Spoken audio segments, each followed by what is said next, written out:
Borg, tama-tama. Iwan ko muna sa'yo lahat ng pending projects ko. Ikaw muna ang bahala. Lilipat lang ako ng hotel, hindi ako babalik ng Manila. Nabaltaan ako si Gwyneth at si Bianca na sa iisang hotel. So, nagkita-kita na pala kayo. Pare, mas delikado yung ginagawa mo eh. Umalik ka na lang kaya dito. Borg, hindi ko iiwan si Helen. Sila Helen na naman? Ano ba talaga nangyayari dyan? Pati ba naman ikaw nangungulit? Basta ganito, huwag mo na sabihin kahit kanino na nandito pa ako. Okay, please. O sige, bye.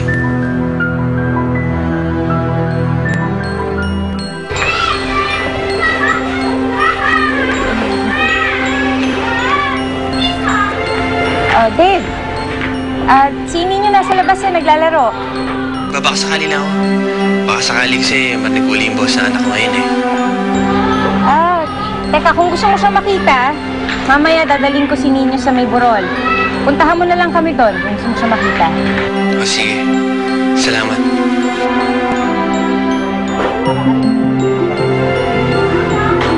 Madalas sa burol kayo nag-uusap ni Ninyo kapag may importante ka sasabihin sa kanya.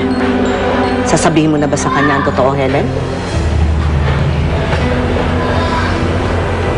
Kasabay ng saya. Nakita ko na nasaktan din si Dave sa nangyari. Nung nalaman niya yung totoo. Mahigit 5 taon ko rin tinago sa kanya ang katotohanan eh.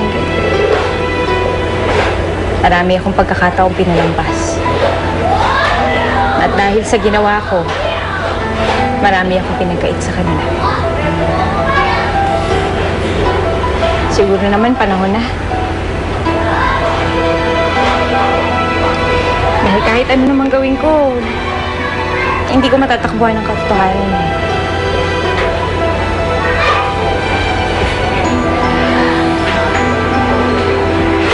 Dahil kahit ako nagpalaki kay Ninyo,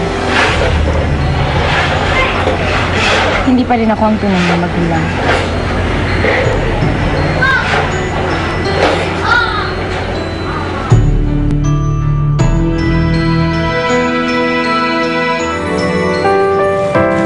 Anak, naalala mo ba nung maliit ka pa? Nung mas maliit ka pa dyan, parati mo sinasabi sa akin na sana kasama natin ang tatay mo. Pag ganito, pag nagpipiknik tayo, pag lumalabas. Diba? Opo. Ingit nga po kasi ako kay Bocho.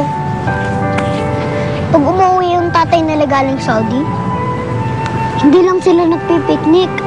Naliligo pa sila sa ilog. Tapos, napapala pa ng saranggola. Naiintindihan ko naman, anak.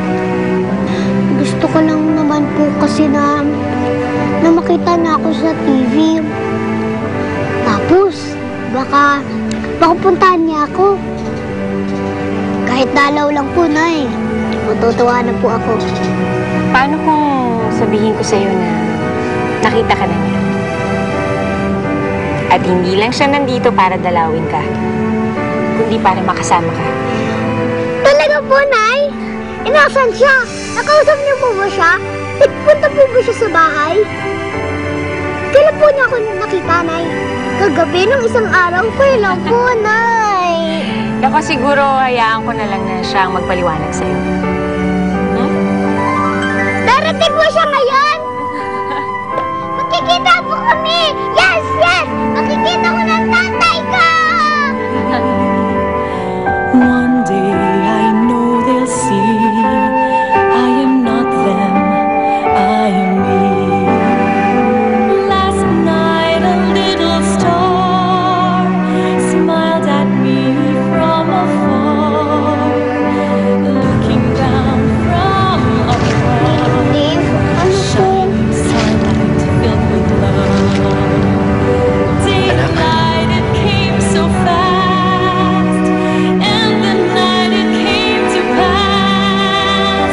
Even stars, they fade away, but my little friend, please stay. Little star, little... Maaga nating simula ng Pasko sa